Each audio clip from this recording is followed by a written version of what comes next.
Good morning, guys. This is Ben Naumann here with the Flip Texas podcast. I am super excited to be here this morning. I am with my new friend Robert. We've been talking for a while as friends on Facebook. Absolutely. And I'm really looking forward to connecting with Robert Kennon here more. It's going to be incredible. We're going to talk about going from the federal prison Absolutely. to staying in perspective. God's vision for his life, Absolutely. doing, millions of dollars in real estate transactions. Right. And, I believe being the, I was making a joke about earlier, just being the mayor of Beaumont, the mayor of South Park, giving back to his community. Right. And I'm super excited. And Robert, I'm super glad to see you this morning. Absolutely. What's man. going on? How are you feeling today? Man, I'm feeling great, man. I appreciate the opportunity, Ben. Like I told you behind the scenes, I said you've been somebody I've been watching throughout the process, man. So I want to say thank you for the opportunity. Give all the honor and glory to God. And it's just always a pleasure to meet like-minded people like yourself. And I have been watching you, man, through Facebook, and I know I met you in person through Runner Yes, sir. events. Shout out to Ron. And I know that you're a person of value to the marketplace, so thank you for this opportunity. I appreciate you. It's always good to see, some friends in real estate at, a party, at a meetup. Right. But man, Boris's Christmas party was pretty cool, huh? Oh man, you know what? That was a wonderful night, man. That was a wonderful night, and I did see you there at that. Good. And great to see like-minded people be in the same atmosphere. Yes, sir, dude. We're actually gonna do a little. I think we're gonna do a little party at one of our. We have this higher end flip in Sugar Creek in Sugarland. Okay. It has a pool and stuff. I think we're gonna do a little party there when we finish. Right? So I'll have to invite you. Wow. Okay. Yeah, but I don't want to talk too much more. Okay. I want to talk about what's going on with Robert. So man, tell me how. I guess you started business before you really started real estate. But how, where did you start? I mean, you want to start all the way back, and how did you end up in federal prison? Because that's really set the stage for real estate, right? Right. Growing up in South Park, Third Ward areas, that's where half of my family is from. So being a part of those communities, like they say, the first 5 people you're around, that's who you become. So in the process of being from the hood, I end up following hood perspective. Okay. And those things led me to the drug game. And that's a typical thing when you stand in the hood and you looking for a way out, and you feel like that's the fastest way, because getting a job working at McDonald's, Chick-fil-A, you gotta wait for your money every 2 weeks. Drug dealer get money every day. So that was a perspective for me where I felt comfortable at, because I saw people around me doing those things. So in the process of that, I got successful at it. I got successful at marketing a drug that you can't market online, or you can't market on social media. So Old school. Yeah, absolutely. So I was really developing salesman's mindset in the process of me not knowing it was going to work for me for real estate later on. So in the process of that, I went to federal prison when I was 22 years old. That's young. Yeah, I went when I was 22, and that day really changed the day of my life forever, because I didn't know that when you go to federal prison, it's like it locks down everything. You thinking you finna get a bond, this and that, because you got money. You thinking you finna get a bond, and that it's like you gotta, that day they get you, you just gotta go through that process until they give you a sentence. Like it's different from the state where you can. How long until they said until it goes to trial and they say, hey, Robert, we're giving you 5 to 10. Right. Or, Absolutely. That's how long you got to stand there until you go to trial or plea. Okay. That's in county, or that's no, it's in federal. That's in federal. Yes. Because it was because it wasn't normal police that got you. Right. Absolutely. The normal sheriff. Yeah, or the something. state and county you can get out, you can bond out, but federal, once you go federal, you're that popular that you had the federal police were out. Well, it was because of the nature of the case that people I hung around. That's why I say the first 5 people you become. I started hanging with guys from California, and we migrated to everything migrated in Houston. Okay. So certain things be federal level, certain things be state level. It was just the nature of the case. So that process changed my life, really, a blessing in disguise that I didn't know, because that's when I started discovering myself in prison. I discovered the seed of reading. The first book I read was The Coldest Winter Ever. So in that process, I started reading all these nonfiction and fiction books, just to kind of get a feel for it. And that's when I started going into straight personal development in prison. And those seeds was getting planted, and I started meeting. And you wouldn't even believe this, Ben. Federal prison is like a mastermind location, because I met the people from Enron. I was locked up with one of the guys from Enron. You meet these bankers who did fraud. You meet these politicians. I was in there with Governor Everett from Louisiana. You said the word mastermind. Yeah, absolutely, because everybody walking around mastermind. I don't care if you're talking about drugs on new plugs or you're talking about new information, because you got these bankers in here who embezzled $24 million, but in there with their legs crossed and doing 2 years, and drug deal over here doing 20 years or 10 years. So my paradigm started changing, and now like, oh man, the banker over there, he embezzled 20 million, but his legs cocked up like this, and the guy over there is struggling, and you did all the selling his drugs, So my paradigm shifted. Like, man, I'm on the wrong side, and every guy who was in there for white collar was talking about real estate. And I own this, and money's still coming while I'm in here. That was like a vacation from them to work out and and just develop themselves more. So my paradigm shift, man, seeing that inside, because I never would have saw how really you can change your mindset and see something different and use the same skill sets. And that's what blew my mind up. But however, I still got out and had to go through a process. So and like I was telling you, man, through that process, you don't really master a process until you commit to it. When you mean commit to it, how do you mean? Well, that's just like, like if you want to be a great drug dealer, or if you want to be a great real estate developer, or a great real estate wholesaler, or a great real estate flipper, you have to commit to it. Even if the things you see ain't working out for you, you got to commit to showing up. Okay, like you're saying, like I know this is probably a bad comparison, but you're saying like almost like a blind faith, like even if it's not working at first. Or? Absolutely, that's exactly what it is, because you got to think about it. Every person that sells drugs don't be successful only until you really commit to something that you don't see. You don't start, and I'm relating to that because that's where I started from. I didn't know that I was going to get on this level to go federal, but I committed to go through whatever it took to get there. And just like now, jumping into the real estate with no inheritance, no funds, I had to commit even though I didn't see it. Going to meetups, going to the bookstore, going out and calling 10, 20 realtors a day, and not knowing those steps is going to get you to where you need to go. I love it. Absolutely. Tell me about this guy doing is this guy who's doing the 8 life sentences, is that the person you think you learned the most from? It sounds like you were hanging out with it sounds like you were hanging out with a lot of people in prison that really just changed your mind. Yes. What any last words about, like, what's up with this guy? I'm just still amazed, like, that these people, that you found these people there that change your mindset so much. Absolutely. Well, I met this guy, man, from Houston. By the time I met him, he was down for 23 years when I met him. He been down 23 years. He got 8 life sentences. They tried to make him cop out to drugs, the drug conspiracy that he sold cocaine for over 11 years. And the federal government wanted him to cop out to 2 life sentences. But he went to trial and got 8 life sentences, right?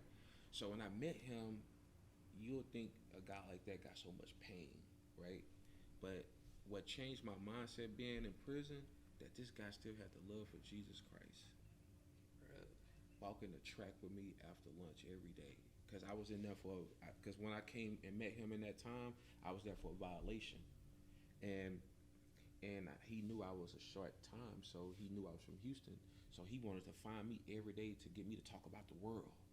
Like, man, what's out there? Yeah, what's out there? Like, come on. I was fresh in, so he's trying to bid off me every day after lunch. He looking for me, but not knowing that God taught me about the process. I talk about process most everything I do because he gave me a description of a sandwich. He said, "Man, look, I'm in here. I'm in here for 8 life sentences. My kids only came to see me on 5 hands because I'm dead to them. I'm 5 fingers." He says how many times he can't. He said he can't count over 5 times on his 5 fingers that his kids came to see him, his son and his daughter, if they feel like he dead. So that changed. That gave me perspective. I'm like, dang, your own kids can disown you just because I can't be there for you. And also, he gave me a mindset shift on process because he said, out of all that hard work I did, yeah, I had lived the life that most people, have to go through and work for 20 years, and I lived it like that, but it wasn't worth the pain that I'm going through. With all the millions of dollars I made, I cannot do nothing with it. So he was walking with me, planting these seeds, and told me life is about a process. He said, if you fix a sandwich, you got to start with the bread. Then you got to put your mayonnaise or your mustard. Then you put your meat. Then you put your cheese. And if you want whatever else on it, then you put your bread. He said it took a process to do that. He said, take your life out there, youngster. Start at the bottom with the process. No matter what you got to do, but commit to it. As you go through these processes, the bread gonna come, and you're gonna have a sandwich. That's the motto that I followed from this guy in prison when he showed me. And I got out from that moment and never did nothing wrong in my life. Because it's a guy who I saw have love for God. A lot of people stir away from God, like F God. And I really developed I mastermind with every religion. I was Muslim for a year. I started hanging with the atheists. I started hanging with the Buddhists, the Indian tribe. I learned all these other religions to understand people. We serve one God, but different alignments. So it taught me these different elements of spirituality, and those concepts stuck with my mind. The seed of the mind is powerful. Just like this book, The Power of the Subconscious Mind by Joseph Murphy will enlighten you of the power of the subconscious. And that's what the guy with the 8 life sentences did. He enlightened me with the process. I'm like, man, I'm going to go out and get this process because this guy here with 8 life sentences made all these millions, had everything, had the world at the time of himself, and he can't enjoy it, and he in here 23 years and never going home. That's not for me. A lot of people, it's crazy. A lot of people would blame God. Right. They blame God for that. That's incredible that he didn't, he wasn't blaming God for that. Of course. Man, that inspired me, man. There's people with 20 years and it's like, F God. Just because you got the time. Yeah. And I saw that. And you see a guy who had the most time in maximum prison in Beaumont federal prison, 8 life sentences in 100 years. So that really did something to me. It awakened me within myself. I had to go to sleep with that one. So we all, as individuals, we're all able to do what we want to do, but we just got to commit to whatever it is. Because I got out of prison with 0 in the negative, meaning my mom and my ex-wife taking care of my haircut and paying my phone bill. But I had to commit. I had to go to the bookstore and sit in Barnes & Nobles till it open, till it closed, and bring my noodles and read and network with people on the book aisle. Hey, sir, I see the book. You in real estate? I'm searching, and I started meeting wonderful people at the bookstore, networking. Who at the bookstore in the middle of the day? You somebody of value I need to know. So that's how I started processing and going about it. Then I got known at Lifestyles Unlimited right there on Westheimer, right here on Westheimer. Dale Walmsley, who owned Lifestyles Unlimited, Steve Davis, who was the vice president. I showed up. Never closed the deal, but showed up every week. You talked with Dale Walmsley? Absolutely. I took his class. How, from him himself? No, or from his group? Yeah.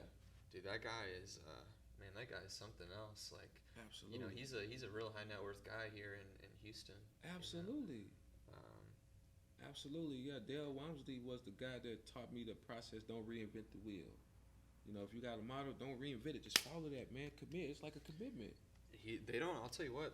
Correct me if I'm wrong. And I don't know what you think about it. Sometimes I see some of these younger guys. Right. And he says just they're they're not sticking to. They're really big on sticking to that one thing, right? They know what works, Right. and just stick to that one thing. Right. Not get distracted. Right. Absolutely. That's true. A lot of people get distracted because they try to go do an array of things instead of master one. And that's what I had to do coming into this business, to doing like 6 different other flows. Okay. You know, I had to master the wholesaling to get money. And that's why I was being a person of value at Lifestyles. I made sure I shook everybody's hand even though I didn't have deals. But my mindset, you're going to know me, sir or ma'am. You know, even though I got no deal, but I'm going to propel myself to put myself out there. Is that where you got some buyers, some lenders from there, or just like the good connections in real estate, I guess? Absolutely. Actually, one of my main private lenders right now is a Chinese lady. Shout out to her.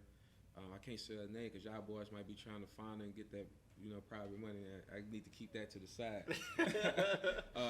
But she was a lady that was in the pig membership at Lifestyles, where you had to pay a certain amount, and all the pig members was there.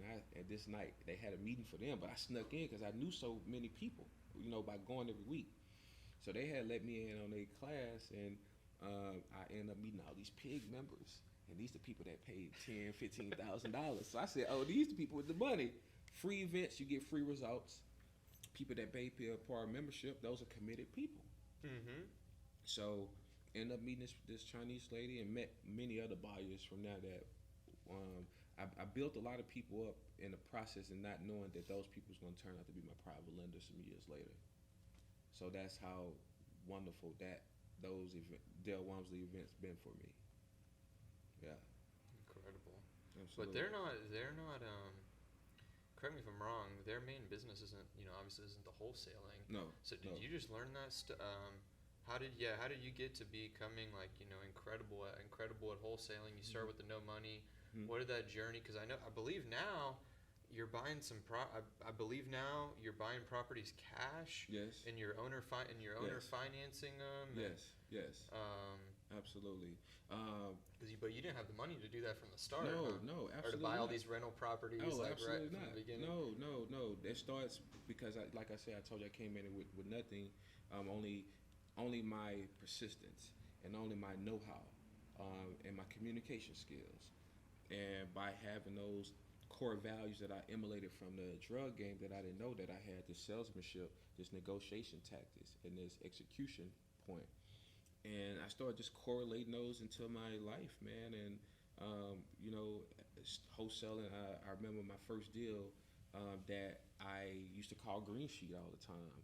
And I find sellers. Yeah, green sheets, man. That's a lot. That's like the old real foreclosure absolutely, stuff, right? Absolutely. And people was putting their properties in for rent, for sale. I used to call all the for rent people and try to convert them to sell it. And I ended up calling this guy who had a property listed in Green Sheet, and I know he was a wholesaler. And in the process, by me going to Lifestyles, and Lifestyles is an apartment and single family platform, but those are people that are with the money. Yeah. So I collected a bunch of buyers, and when that guy posted that property, he was another wholesaler, and he was trying to find a buyer. I found a buyer for his deal and made $4,000. My first legit $4,000, man. In October of 2013, I got out from that violation of March 2011. 3 March years 11. of real estate? No. I got out from federal prison for my violation. That's the third violation I told you about. The third violation I got out 2011 because I was still selling drugs. All that time I was selling drugs to 2011. That's the last time I sold drugs because I got out from prison. And from prison from 2012, 2013, I wasn't doing nothing but abreasting and learning in the marketplace. And that's when I closed my first deal in October 2013. So it was over a year. You were literally over a year going to all these meetups, studying everything. Driving my mama car, dropping off at work every morning at the hospital. Being able to move around, to commit. Man, what was that like a year when you're not getting a deal? But you know what? That was the worst time ever that a person can go through, that you're going to be tempted with everything, every possible way. It was easy to go back to the drug game. It was easy to go get resourceful to the community. I'm too known in the communities. So That was the most. That was my test, but I kept remembering the God gave life sentences, right? So I had to keep myself without and being in a relationship. Not being able to provide for your woman is the most low self esteem thing a man can go through. Because every time we go to a restaurant with couples, she give me the card before we go in. Her card. I put it in my wallet. You know, I gotta order the cheapest thing on the menu. I want everybody probably got a seafood dinner or a catfish. Man, just give me some chicken nuggets, man. I'm not that hungry. I just ate before I got here. Stomach hungry as a mug, but you gotta commit. And that takes a lot of like mindset to even be okay. Like, Yeah. Just I mean, I know it sounds weird, but like getting up every day, even when you're in that position where she's can't provide for. Yes. But I kept my mind busy. I wasn't just sitting up. You know, I was going to. I was learning. I was stayed in Barnes and Nobles, bro. 5 days, 7 days a week when they open. I can't be nowhere else. I can't go to the hood. I gotta be somewhere. I gotta be walking in nature with my journal everywhere I go. I gotta think these thoughts, cry out to God in nature. This is everyone. This is the famous. What do you call this? The notebook, the pad, That's my place of genius of thoughts. The place of genius thoughts. I see Robert everywhere with this baby right here. Got to, man, because know your numbers. I love it. That's from Tillman Fertitta book. He wrote a book, Shut Up and Listen, and he brought a journal behind the book, and it inspired me to start journaling my thoughts because I was doing this in prison. I started writing my ideas down because I was networking with so many individuals. So when you network with white collar and mixed in with these drug lords in this city and this guy who is shout out to my Hispanic guys in the valley, man, those guys smart and just everybody got entrepreneur, but drugs is just give you, it's another luxury of life at the mindset process thought, but not knowing half of these guys had businesses, but they just got addicted. So you get all these ideas from people and you see everybody was now older than me. I always said, man, they wrote everything down. So I started unconsciously journaling, because I used to write a lot of letters in jail. Then I had over 14 women used to come see me in prison. I had a lot of fan mail, and I used to write. Wait, you had how many ladies that were coming to see you? 14, not at the same time, but as I was locked up because I was young and I had all these businesses. So I was like, it ain't tricking if you got it. At that time, drug dealer, jury, all this. So you got a lot of women you engage with. My man, well, I mean, you said master salesman, so. Oh, absolutely. Yeah, of course. So that was a thing for women to just come see a guy in the feds. It was like, oh, I get to come in the feds. And I literally started writing for people in prison, like writing their girlfriends for them. Because I stayed with mail and I stayed, and I'm the guy where people used to rent books from me because I used to send everybody, instead of sending me pictures, send me a book. So I get book requests to send out to the world, and people send me the books I want. So I had anybody that been in the feds with me know I was the book guy. I had over 70 books in my room, and you had to give me a book of stamps to come rent my book in jail because I had all the personal development, the drug dealer books, all of what you want to read. Wow. And I stayed in my room writing a lot because I had a lot of mail, and guys used to want me to write back for them. I said, give me your letter, and I used to charge. That was a thing. Be creative. Got all this time, no phone, no woman. You got to be creative with the time. Keep your mind right. Yeah. So all I did was worked out, wrote letters, and read.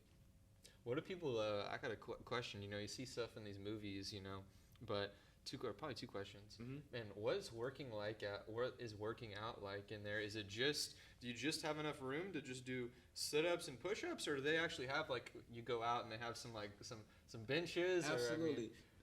See, everybody thinks you're looking pretty good now. Appreciate you, man. Different prisons have different setups. I was first locked up in Oakdale, Louisiana. Oakdale, Louisiana had weight bench there. They had the weight benches, free weights, all that. Right? Beaumont, no weights. Oh. It's just the pull-up bar. Man, you wouldn't even believe Beaumont is inside like a Soul Stadium. You got 2 baseball fields, you got 2 soccer fields, and you got the soccer field where we can play football. Then we got the handball court, we got the basketball goals, we got the rec room where people play ping pong, where people play handball on the wall. Oh, man. Yeah. It's not the feds is it ain't like the state. You know, you got privacy, you got AC. The state don't got AC, none of that stuff. But the federal, some of them do. I never been to the state, but federal, you got it's not like compacted like everybody would think. Like you on top of people, you dropping the soap. No, you in your own. You in your own. You in your own. The restrooms is like a restroom. You go to a Mastro's. You got your style. You can go in there and sit down. You can close the door. State, that's where everybody all together can see everybody. And the federal, you got your own shower curtain you can close. Okay. Yeah, so you got your own privacy. Okay. Yeah. Interesting. Absolutely. But from that standpoint right there, being in those moments really gave me the ideas of being around these guys. I took those ideas because I first got out. You wouldn't believe this. I first got out and started pursuing the stock market first to be a stock trader first. Hmm. So I was signing up for all these classes, right? And I said, "Dang, I'm gonna need some money though. I can get all this knowledge, but I'm gonna need some money." And that's when I told you I got out in 2011, 2013 I closed my first deal. So when I got out, I started pursuing stocks. I got a lot of knowledge because the guys in prison was teaching me about it. I had to read the Wall Street Journal. My whole last year, I had to read the Wall Street Journal, and one of my mentors would ask me questions about the paper, and he said that's how the market changed by the news. So I had to read the whole Wall Street. I had my mom sending me. Shout out to my mom. She had to send me the Wall Street Journal weekly. I mean the subscription, so I can learn the market. So I thought I was gonna get out and be a stock market guy first before real estate, but real estate gave me the tool to make the money first from the wholesale, and I fully committed to real estate now and dabbled into the stock market. Okay. Yeah. Because you had to do that wholesaling in real estate to get Right. get going. Right, absolutely. And you said something at the beginning. I made millions of dollars in this business, but I made other people millions. I was a servant first. Okay. You know, I'm proud. Shout out to my boy Ron DiGiovanni, wonderful guy, owner of Home Investors Franchise, massive mastermind guy. I served him, and saw a guy like that committed to 6 to 7 years of commitment. You were with him for 6 years? No, I was with him for 2.5 years. Okay, I was about to say, man. And I'm the reason why he don't work at Slumber J no more. Where he was working when he owned 7 properties. Now he owns about 140 some properties now. And I was the reason why he stopped working there because I pushed him. So when I saw him committed behind the scenes for these 6 years, I see why he is the way he is now. Because it's commitment. Like I said, once you commit, because most people make the money 100, 200,000 to go buy a Benz or a nice watch for 40,000, and you ain't nowhere near where 5 years is gonna be. You just looking good for now. You instant. They're not going out there and buying a property cash in Beaumont for $30,000, $40,000, or putting a down payment on their apartment complex. They want the instant gratification. Ryan DiGiovanni taught me that. If you want to live the life, commit now. Yeah, he might have wanted the rollie. He ain't have the rollie for 6 years. He got it now because he was able to just using that perspective off of some actuality I saw. So how many properties do you think he had before he got the Rolex? Man, when he started, he was working and had 7 rental properties. Okay. He bought Home Investors Franchise as he was working. Ryan didn't probably buy a Rolex. That was in 2014 when I started working for Ryan, being his negotiator. Ryan probably didn't buy his first Rolex probably about 2 years ago. Wow. That was 2014. I think that's good for people to know. That's good for myself to know, man. Yeah. His first luxury car he just bought like probably a year ago. Wow. Yeah, for real. So that's some words of wisdom for maybe the younger guys out there. Of course. Yeah, of course. Instant for gratification is just for the moment. But if you want long-term wealth of what I learned being around people, you gotta serve. You have to commit, even when you want it. Because I had the mindset that I started buying a free property with my own cash instead of having the psychology to go get lending. I wanted to feel self-made. You know, I had all the jewelry and stuff as a drug dealer. Those things don't matter to me no more because I lost those instantly. Ex-girlfriends, yeah, I ain't see the watch, the chain there. The laws took it. Okay, okay. So you lose these things. You work hard. So now, you see where you want to go. During COVID, I knew a lot of investors behind the scenes that was calling me, on trying to sell some of their stuff because I'm very resourceful. You know, a lot of people ain't commit. You look like you committed. You know, because if you was prepared, you wouldn't been. You know, I'm saying like trying to fire sell your yeah, property. You wouldn't have had to fire sell your property. absolutely. You know, and it's people like Ron DeVano was laughing. He's somewhere in another state probably doing COVID. So that's commitment. It'll get you. You have to commit in order to see the reward. You know, right on Facebook and Instagram ain't no commitment. That's just showing that.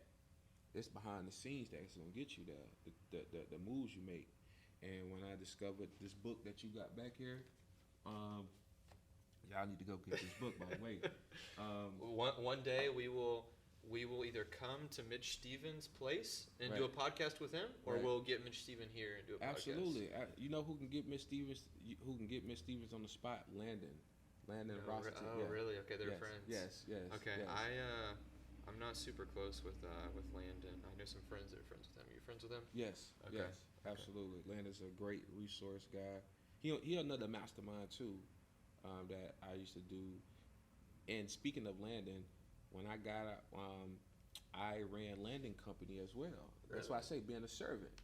When I Okay. got out from prison, Landon gave me an opportunity. Landon gave me an opportunity when I got out of prison. First, I was working with Ryan, right? Ran Home Investors. As I was running Home Investors, I was still on federal papers. Yeah. On like parole. Yeah, like probation. Okay. It's probation and parole is two different things. Okay. Running Ron DiGiovanni company, I was so committed to his company, going out to every small city, a town around Houston, that I forgot to report to probation for about 6 months. You know, I ended up getting incarcerated for absconding. They said Ron came to court with me to my trial, and they ended up giving me 5 months. 5 months, man. Dude, for not reporting. some of this stuff, man, it's gotta be so frustrating. I mean, like you've been out, you've been making it, you've been living right. Yes, man. And go back, and I went back in 2016, man, in the middle of my career, with one of the largest franchises in the world, We Buy Ugly Houses. And in the process of that, Ryan let me go. We still friends to this day. That process really promoted me to start my own company later on. But when I got out from a violation, Landon gave me an opportunity to be a negotiator to a lot of his deals. And right when I got out, I went to his office. You could talk to him. Went to his office and said, Landon, man, Ryan fired me, man, but how can I add value to you? Asked him that. He said, man, I get a lot of leads, man. You go do those leads, let's do it. Did him probably about 20, 30 deals. And I said, man, you know what? I got me some money in my pocket now just to get afloat. Started my own LLC, started my own wholesale company.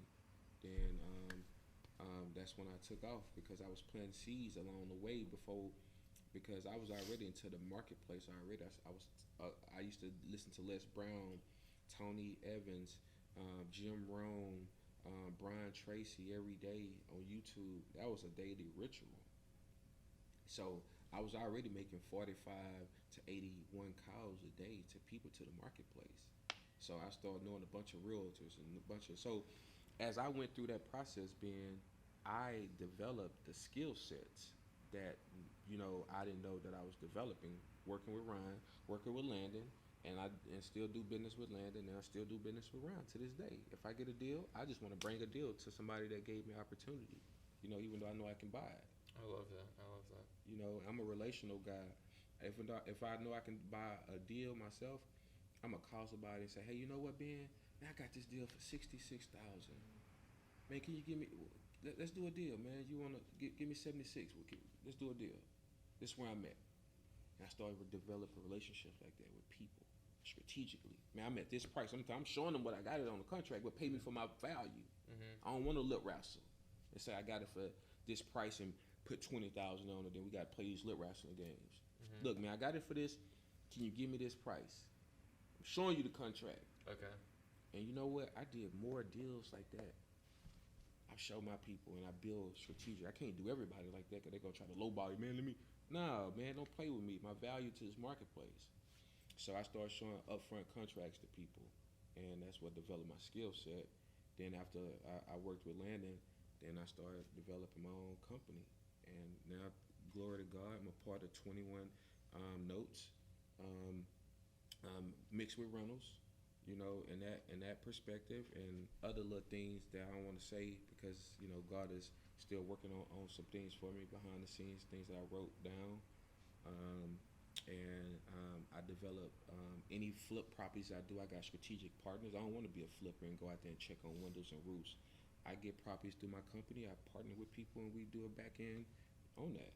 I get land with builders. Hey man, I own this land. You want to build on it? Pay me when you sell it. Just different ways you could do the deals. That's pretty cool. And that's how I keep my brand going with keeping deals. I want to have deals. Okay, I'm gonna keep this. Okay, I'm gonna flip this to my flipper. Okay, I'm gonna get it. Just to be a pass off. Yeah, the volume, the connections, to keep the pipeline going, the networking. Yes. I'm building the team, pushing the youth and making deals, keep deals flows coming in from I don't care where it's from.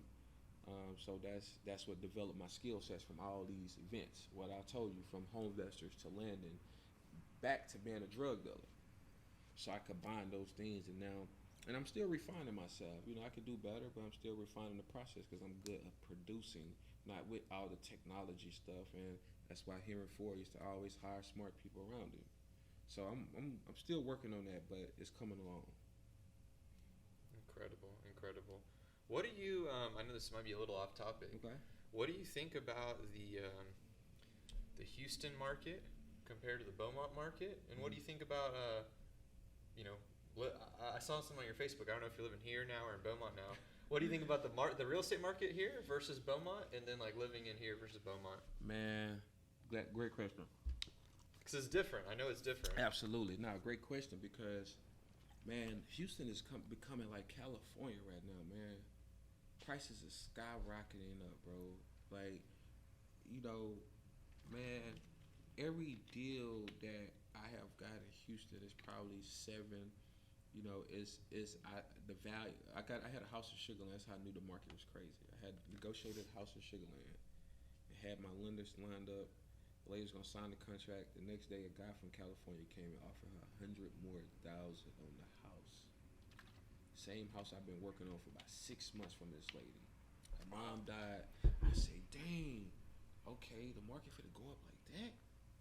So that's how I knew that the market was shifting from that moment, just that moment. So Beaumont has a different perspective because a lot of people, Beaumont don't have the appreciation Houston got, where you can buy a house and instantly, get that. So there's not a bunch of hedge funds over there. Nah. Nah. It's not a bunch of hedge funds. It's just a rental play. That's all Beaumont is. It's a rentals play. The Golden Triangle area, and I do other little small cities around that. Because it's right now. One thing I learned from Ryan was to build your cash flow at first, because the flippers, a lot of those wasn't lasting during COVID because you're looking at your money as you go. Your cash flow ain't paying for your money, so the different places of the market is going to be hard to buy at these high prices in Houston and make some good cash flow because you got to keep up with the taxes in these areas. But I see that you can transition that into Airbnb to make up for the cost right now. So Houston and Beaumont they two different markets in its own self, because Beaumont, it's not a lot of flippers out there. It's sales going out there, but I don't see how the market is jumping how I hear. The appreciation ain't like that. Like, you can be next to a house that worth $175. It could be a house right here worth $40,000. Wow. See what I'm saying? So it's only a strategic play. And how do you make money in a? Some people would be like, oh well, why would I go out to Beaumont? There's no money out there. Right. What do you have? Because I see you're doing a lot of deals out there. What do you have to say to that? If I'm like, hey, I'm making more money in Houston, why would I go out to Beaumont? You just for rental properties? I know, or yeah. Well, see, I'm in Beaumont for a purpose. I'm not out there just because it's Beaumont. Okay. You know, my purpose led in Beaumont. I sold drugs in Beaumont and Port Arthur. I did time in Beaumont and Port Arthur. So my purpose was out there. Okay. You know, I still do it in Houston. You know, but my purpose is out there, and that purpose aligned me with the whole community. So a lot of Pakistan guys own half of the medical and gas stations out there in Beaumont. I know them personally. One of them is my mentor. Um, I know, you know, and I just develop a lot of strategic, good relationships along the process. And it just happened. That's what I'm saying. It just happened. And that's why I'm out there. Like, you know, some people might go to Beaumont like, man, what the heck is out here?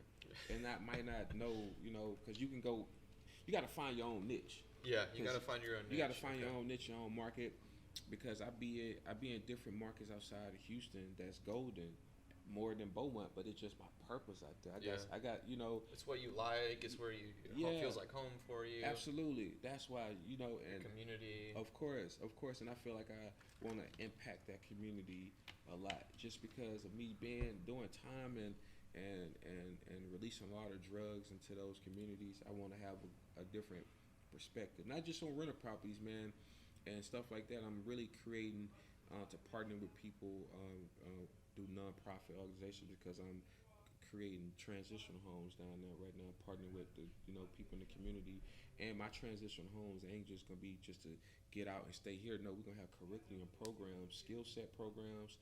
We're gonna have all the books, different religion of books to give you options, and we're gonna have stock, forex, and real estate skill sets. So when you get out, you ain't just coming out and face to just go to a lower entry job where you left a boss in your mind, and you got to get out and come back here. And that's what makes recidivism happen a little faster, because people are got to get back here and they're not able to adapt no more to society, so they go back to what they know. So I want to plant some seeds for people getting out, men and women, and the juveniles. That's into the universe. That's already into fruition. And as we said before, you got to commit before you see it. So that's something I'm committed to. That's passion.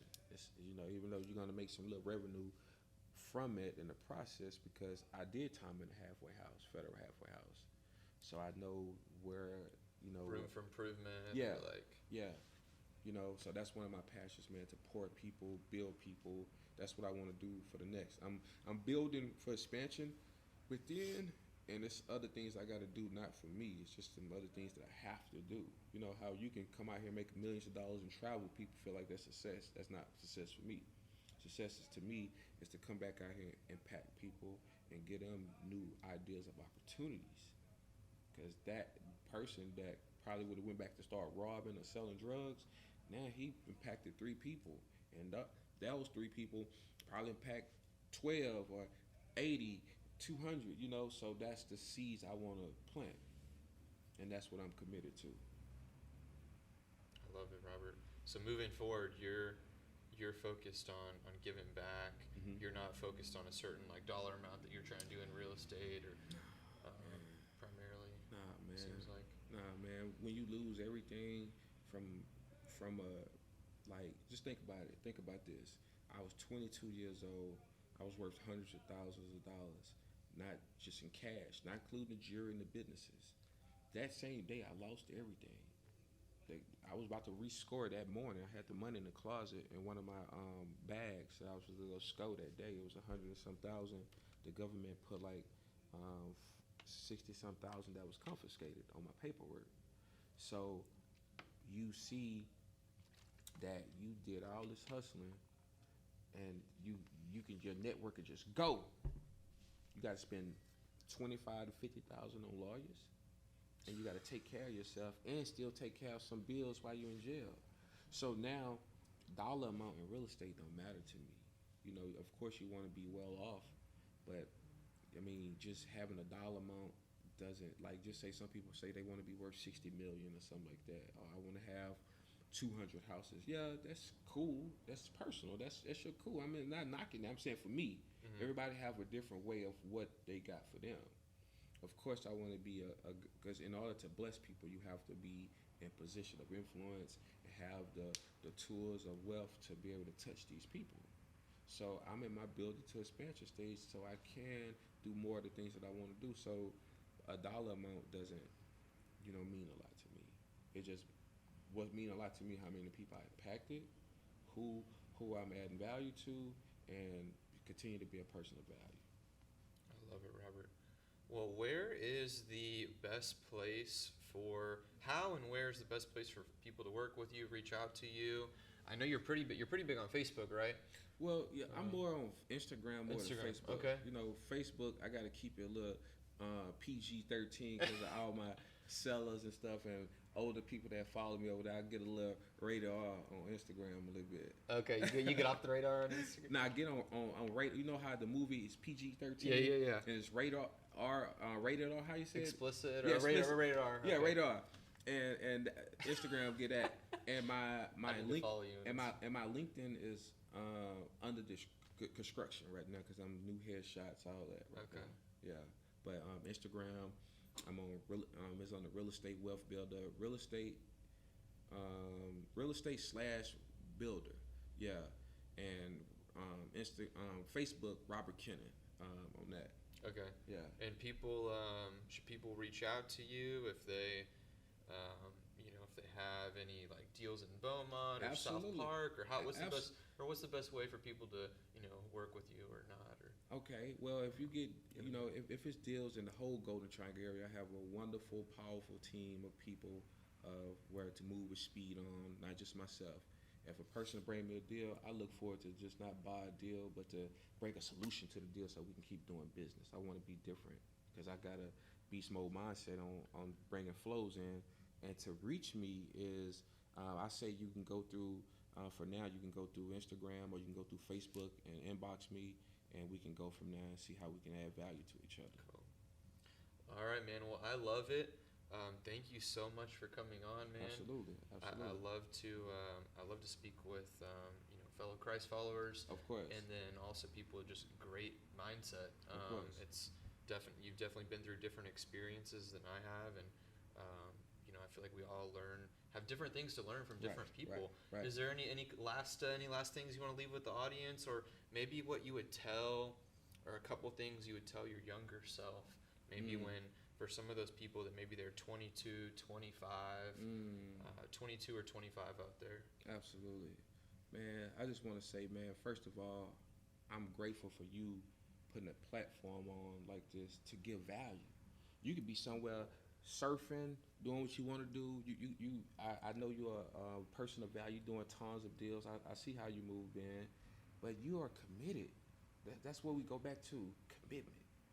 Your commitment to a process that you didn't even know what was going to work. You didn't know if you were going to get two people to even look, but you did it, right? So I don't like to give up, man. That's what I'm saying. So that's what I would tell all the younger people. Like, you got to sit and just commit to something that you don't see, because they say faith without works is dead. And they say in Proverbs 3, trust the Lord with all your heart, lean not to your own understanding, he will direct your path. So the younger generation got to look at showing up. Everybody wants the instant gratification, and you got to show up, because I got a mentor right now that's like a billionaire, and he owned over 60 McDonald's franchises, and he owned over 300 lots in Third Ward, over $40 million worth of land that just paid for it since 20 years ago. And this guy called him over 61 times. Mr. Harry Smith. You called him over 61 times? Over 61 times, not like bartered him, like over time, over 8 months. I called that guy in 2018 over 61 times. I just did a mixer at his mansion 2 months ago, and he talked about it in front of the whole crowd on how this guy didn't give up. I planted seeds in his mind. When you want what you want, you gonna commit. I didn't. How did you get this guy? You're just so resourceful. You just tracked his number down, and you just didn't give up, just calling him. Man, I saw every one of his signs around Third Ward. Everywhere I drove around South Park, he got his signs in every yard, and all the yards are cut. Every yard is cut neatly, and he had his builder's name there. And I looked this guy up on HCAS, saw Harry Smith, and I said, call the guy. I answered the phone. I said, sir, can I speak with your boss? Because I heard a guy answer, and I didn't know he was. I thought the guy was gonna be a white guy, but this was a black guy.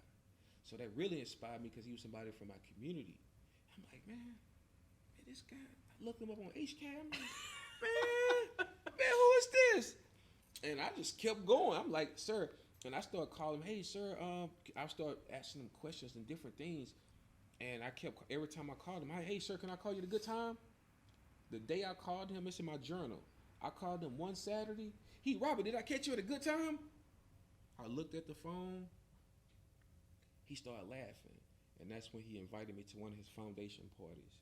And that was the moment that showed in Think and Grow Rich, it talks about doing the habit of doing more than paid for it. I did the habit of more than paid for it. Say that phrase again? Doing the habit of more than paid for it. So you're doing something when you're not getting paid. Okay. You're not getting paid to do this. Okay. So I didn't see no value. Most people ain't gonna see no value from calling somebody. Yeah. Not saying, who is this guy? He could be anybody. But this guy, I probably done over 12 deals with him now. Really? This guy's pushed me in resources. He lent you the money, or you bought the properties, or sold the properties? I sold him land, and now he's financing land where I can find deals, and he'll build on them, and I can pay back in after he build on them. So, and I just did we just had an event at his mansion, and he got a $5 million mansion in Sugar Land. He's my mentor, and the event, I was the host, and he talked about commitment. And talked about how so many people give up in the process. 3 Feet from Gold talk about that too. And I'm not saying just bar people and call them, but be a person of value. And that's what the young world got to do. They got to commit to things they want to do, because one person could change your life. Because that guy showed me that it's not when just about the call, it's just about I had patience. You got to have patience in the process, because without patience, you ain't going to win. And that's the thing I like to offer to the universe. Show up, commit, and keep feeding your mind so that you can expand ideas and thoughts. And that's how you're able to be a person of value and have influence, and different people like yourself will invite people over because you see something different within them, because I committed to what I was doing. Well, I love it. Thank you so much for giving away all these Absolutely. golden nuggets to everyone. Absolutely. Well, guys, definitely reach out to Robert if you have any deals. He's definitely a person of value. Really appreciate you coming on again. Appreciate you, man. Thank you. And talk with y'all soon. Thanks. Peace.